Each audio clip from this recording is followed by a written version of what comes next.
घना जंगल, ऊंचे पेड़, एक छोटे से कच्चे घर में एक लकड़हारा रहता था जिसका नाम रामू था।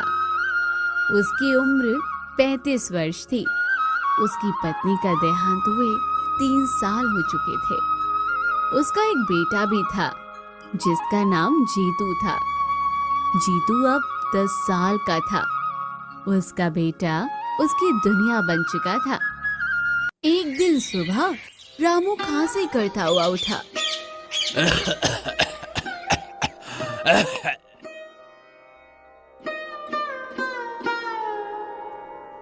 बाबा, आपको फिर से खांसी हो रही है। आप रोज ऐसे ही परेशान होते हो। चलो ना, आज मैं जंगल से लकड़ी ले आऊं, आप आराम कर लो।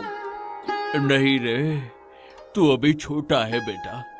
जंगल का रास्ता आसान नहीं होता। कांटे भी हैं, ढलान भी है और जानवरों का डर भी रहता है। मैं कर लूंगा, तू घर पर ही रह बेटा। बाबा, मैं छोटा तो हूँ पर आपके साथ रहकर सब सीख लूंगा। और जब बड़े जंगल में आप अकेले जाते हो तब मुझे भी चिंता होती है। बड़ा तो मैं भी आपके साथ ही हूँगा ना बाबा। आज मुझे जाने दो, मैं संभाल लूंगा। रामू ये सुन मुस्कुराया और बोला, अच्छा, इतना बड़ा हो गया है तू, है?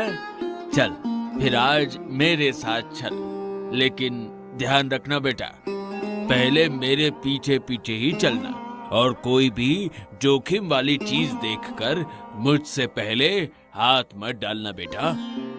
ठीक है बाबा, आज मैं पूरी सावधानी रखूंगा, बस आप धीरे चलना। दिन बीतते गए। जीतू 15 साल का हो गया। कंधे मजबूत, आंखों में चमक। जंगल में लकड़ियां काटते हुए वो अक्सर पिता से पूछता, बाबा, माँ कैसी थी? बहुत शांत, तुझ पर ही गई है। अगर होती तो आज बहुत खुश होती। क्या वो मुझे कभी गोद में खिलाती होगी बाबा? अरे हाँ बेटा, बहुत खिलाया तुझे। तू तो उनका लाडला था बेटा। तेरे रोने पर वो तुरंत भाग कर आ जाती थी। उसकी हंसी कैसी थी बाबा? ऐसी कि सुनते ही दिन का थकान उतर जाए। पूरे घर में उजाला भर जाता था बेटा उसकी हंसी से।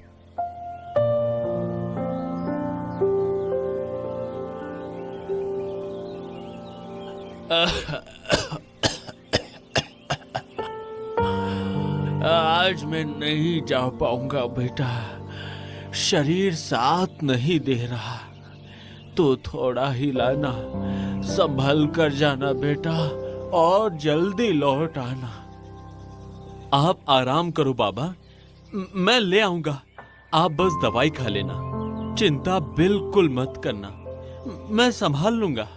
जीतू अकेले जंगल गया। लकड़ियां काटते हुए आवाजें सुनाई दी, घोड़ों की, सेनापतियों की बोलियां। वो छिपकर देखने लगा। राज्य का राजा वीरेंद्र सिंह आया था और उसके साथ उसकी छोटी बेटी राजकुमारी कुमुद भी थी। वो 13 साल की थी। राजकुमारी फूल तोड़ रही थी। पिताजी, इस जंगल में कितनी प्यारी खुशबू है। लगता है जैसे हवा भी फूलों से भीनी हो गई हो। हाँ कुमुद बेटा, ये हमारा राज्य का सबसे पवित्र जंगल है। यहाँ मिट्टी और हवा दोनों में ही एक अलग ही सुगंध बसी है। जीतू पहली बार राजकुमारी को देख रहा था। वो स्तब्ध रह गया, जैसे समय रुक गया हो। ये कौन है? इतनी सुंदर, जैसे किसी कहानी से उतर कर आई हो। सच में मैंने आज तक ऐसा रूप कभी नहीं देखा। राजकुमारी ने अचानक उसकी तरफ देखा। जीतू डर गया और पेड़ों के पीछे छुप गया। राजा लौट आया, लेकिन राजकुमारी थोड़ी पीछे रह गई थी। वो अकेले पत्तों से खेल रही थी। जीतू पेड़ के पीछे से निकला। राजकुमारी थोड़ी घबराई और बोली, तुम कौन और यहाँ अचानक सामने कैसे आ गए? तुम्हें देखकर मैं थोड़ा घबरा गई। आप खो गई हैं क्या? मतलब आपका रास्ता छूट गया है क्या? मैं चाहूँ तो आपकी मदद कर सकता हूँ। मैं जीतू हूँ, लकड़हारे का बेटा। यहीं आसपास रहता हूँ और बस आपकी आवाज सुनी तो पूछने आ गया कि कहीं आपको कोई परेशानी तो नहीं। राजकुमारी ने मुस्कुराकर कहा, तुम डर क्यों नहीं रहे हो? मैंने खाया है क्या? इतनी घबराहट क्यों? मैं तो बस बात ही कर रही हूँ। मैंने आपको पहली बार देखा और इतना पास से देखा तो थोड़ा घबरा गया, पर सच कहूँ तो बहुत अच्छा लगा। सच में? लोगों से तो मैं रोज मिलती हूँ, पर तुम जैसे देख रहे हो, ऐसा देखना मुझे थोड़ा अलग लगा। अलग? मतलब अच्छा या बुरा? क्योंकि मैं डर गया था कि कहीं मेरी वजह से आप नाराज ना हो जाएं। नहीं, बिल्कुल नहीं। अच्छा लगा। किसी ने पहली बार मुझे इतना सच्चे मन से देखा है। तो फिर मैं कोशिश करूंगा कि जब भी मिलूं आपको ऐसे ही अच्छा लगे। तो फिर मिलते रहेंगे। अगर तुम्हें भी अच्छा लगे तो मैं फिर बात करने आ सकती हूँ। जीतू का चेहरा खिल उठा।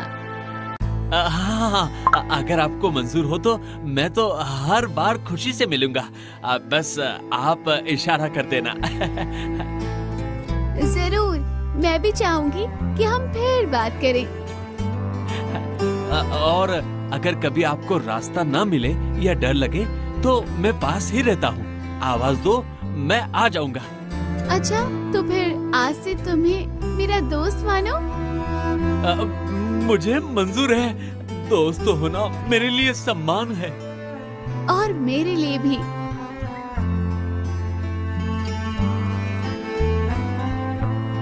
सिर्फ राजकुमारी वहाँ आ गई। मैं कुछ कह रहा था आपसे। क्या मैं कभी महल आ सकता हूँ? मतलब क्या वहाँ मेरे जैसे को अंदर जाने देंगे? तुम लकड़हारे का बेटा? हाँ, आ सकते हो, अगर तुम डरते नहीं हो और मिलने की हिम्मत रखो। लेकिन महल में पहरेदार हैं, वो मुझे देखते ही रोक लेंगे। शायद बाहर ही खड़ा रहने को कह दे। अभी नहीं पता चलेगा, और जब पता चलेगा तब मैं संभाल लूंगी।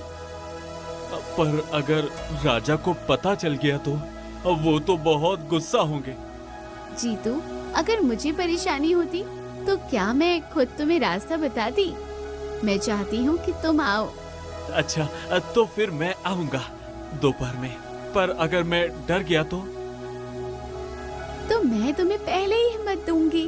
और अगर और डर लगे तो बस याद करना कि मैं वही तुम्हारा इंतजार कर रही हूँ। बस आपकी यही बात मुझे हिम्मत दे देती है। तो फिर तय रहा, तुम आओगे और मैं इंतजार करूंगी।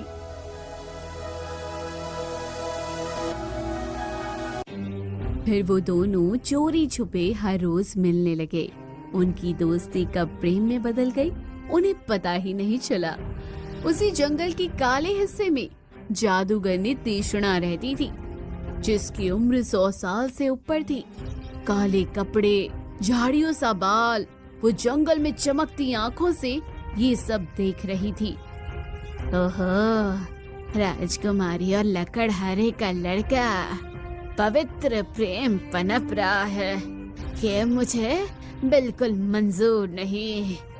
उसके खून में जो शक्ति छुपी है वो मुझे चाहिए, और इस प्रेम को तोड़ना ही पड़ेगा। थोड़ी देर में दोपहर होती है। जीतू पहली बार महल पहुंचा। वो पीछे वाले दरवाजे से धीरे धीरे अंदर घुसा। राजकुमारी उसके इंतजार में थी। तुम आ गए, डर तो नहीं लगा? महल में पहली बार आने वाले अक्सर घबरा जाते हैं। थोड़ा तो लगा, पर आप थी इसलिए हिम्मत आ गई, नहीं तो शायद दरवाजे से ही लौट जाता। चलो, मैं तुम्हें अपना कमरा दिखाती हूँ। अंदर आकर तुम्हें और भी अच्छा लगेगा।